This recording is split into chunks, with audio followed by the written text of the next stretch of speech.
एक बार फिर से हमारे चैनल नेक्स्ट 9 न्यूज में और मैं हूँ आपके साथ सारिका कौर। तो अक्सर आपने मुझे देखा होगा अलग अलग टूरिस्ट प्लेसेस के बारे में बताते हुए, चाहे फिर वो विदेश में हो चाहे फिर वो हमारे भारत में हो। वहीं आपको वो टूरिस्ट प्लेसेस जानकर हैरानी भी रही होगी, लेकिन क्या कभी मैंने आपको हनीमून प्लेसेस के बारे में बताया है? जी हाँ, आज मैं लेकर आई हूँ एकदम अलग टॉपिक और एकदम अलग जगह आपके सामने, जिसको जानकर आप भी हो जाएंगे हैरान। और आज इस वीडियो में मैं आपको बताने वाली हूँ कि आखिर हनीमून कपल्स के लिए कौन सी बेस्ट जगह है।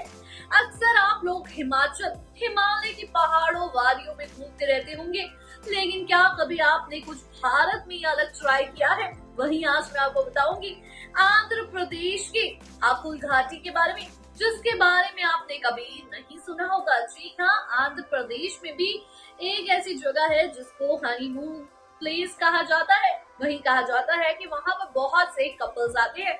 तो क्या कभी आप आंध्र प्रदेश गए हैं घूमने?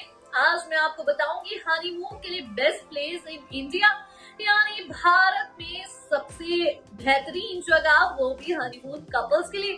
तो देखिए ये मेरी वीडियो, और अगर आपको अच्छी लगे तो कमेंट सेक्शन में कमेंट करना बिल्कुल ना भूलें। देखिए ये रिपोर्ट। प्रकृति प्रेमियों के बीच बहुत लोकप्रिय है आरू घाटी। हनीमून के लिए है बेस्ट डेस्टिनेशन। आरू घाटी दक्षिण भारतीय राज्य आंध्र प्रदेश में विशाखापट्टनम जिले में स्थित एक प्रसिद्ध हिल स्टेशन है। ये शहर पूर्वी घाट के सुंदर स्थानों के बीच स्थित है और इसका एक समृद्ध सांस्कृतिक और पारंपरिक अतीत है।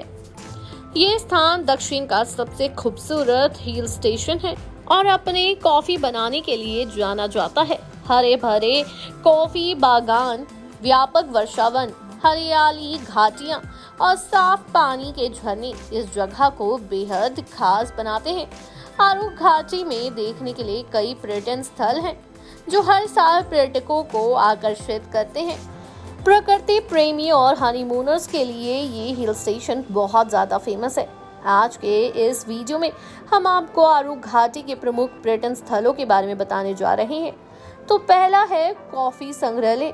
आरू घाटी में कॉफी संग्रहालय का प्रसिद्ध पर्यटन स्थल है। 1930 में प्रकाश राव नाम के एक प्रवासी ने अरबिका कॉफी को विशिष्ट को उजागर करने के लिए पर्यटकों के लिए एक खान पान सेवा की स्थापना की थी। 1954 में उन्होंने विदेशी प्रतिनिधियों और कॉफी व्यापारियों के लिए एक कॉफी हाउस शुरू किया। हालांकि ये अब सभी के लिए खुला है। शिक्षित जनजातियां कर्मचारियों द्वारा संचालित इस संग्रहालय में कॉफी की उत्पत्ति और इतिहास का वर्णन करते चित्रों की एक श्रृंखला है। वो कॉफी की 60 किस्मों और 600 कॉफी चॉकलेट की एक सरणी का विवरण करते हैं। वहीं अब बात करते हैं ट्राइबल म्यूजियम की। आरकू घाटी की स्थित ट्राइबल म्यूजियम क्षेत्र के भीतर और आसपास के जनजातियों के जीवन के बारे में लोगों को शिक्षित करने के उद्देश्य से स्थापित किया गया है। ये स्थान घाटी में शांति और सद्भाव में मौजूद कई जनजातियों के रोजमर्रा के जीवन में एक अंतर्दृष्टि प्रदान करता है। संग्रहालय में आदिवासी लोगों की मिट्टी की मूर्तियों को देख सकता है। ये मूर्तियां लोगों की जीवन शैली का चित्रण करती है। मूर्तियों सहित सभी कलाकृतियों को संग्रहालय में उचित तरीके से प्रदर्शित किया गया है, ताकि पर्यटकों को जनजातियों और उनके संबंधित अनुष्ठानों की गहरी समझ हो। गहने शिकार के उपकरण, बर्तन और रसोई के सामान आदि सहित कई कलाकृतियां हैं, जिन्हें प्रदर्शन पर रखा गया है। वहीं आपको बता दें पद्मापुरम गार्डन। जी हाँ, पद्मापुरम गार्डन आरू घाटी में घूमने के लिए प्रमुख स्थानों में से एक है। इसे 1942 में द्वितीय विश्व युद्ध के सैनिकों को सब्जियों उगाने और आपूर्ति करने के लिए बनाया गया था। बाद में इसे बागवानी, नर्सरी और सह परीक्षण केंद्र में बदल दिया गया। 26 एकड़ की नर्सरी में बागों, शानदार गुलाब और बगीचा, विदेशी पौधे, नीलगिरी, देवदार आदि के पेड़ शामिल है। पद्मपुरम बॉटनिकल गार्डन की खासियत ट्री टॉप हट्स है। ये जमीनी स्तर पर 10 फीट ऊपर है और इन्हें हैंगिंग कॉटेज के रूप में भी जाना जाता है। इस गार्डन में अराकू एक्सप्रेस नाम से एक टॉय ट्रेन भी है। वहीं आता है गैलीकोंडा व्यू पॉइंट। गैलीकोंडा व्यू पॉइंट आरकू घाटी में घूमने के लिए सबसे फेमस स्थानों में से एक है। ये विशाखापट्टनम जिले का सबसे ऊपरी बिंदु है। पर्यटक हरे भरे घाटियों, नदियों, रेलवे ट्रैक, पहाड़ियों और इमारतों के हिस्से का आनंद ले सकते हैं। गैलीकोंडा पूर्वी घाट का दूसरा सबसे ऊंचा पर्वत है। ये समुद्र तल से 4,320 फीट ऊपर है।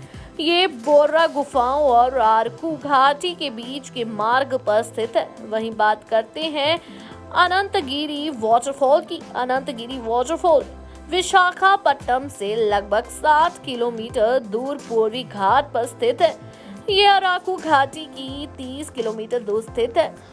ये अराकू घाटी से 30 किलोमीटर दूर स्थित है। घने वर्षावन, हरे भरे कॉफी बागान, लूड़कट्टी पहाड़ियां और भंवर जलप्रपात पर्यटकों को अपनी ओर आकर्षित करते हैं। ये प्रकृति प्रेमियों और हनीमून के लिए एक शानदार स्थान है।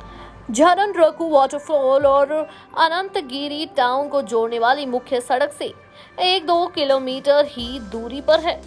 वहीं आखिर में बात करते हैं टाइडा की। पूर्वी घाट के घने जंगलों के बीच स्थित टाइडा एक छोटा और दर्शनीय गांव है। ये गांव विज्ञान शहर से लगभग 75 किलोमीटर दूर स्थित है। ये गांव हरे भरे जंगलों और सुंदर कॉफी बागानों के बीच स्थित है।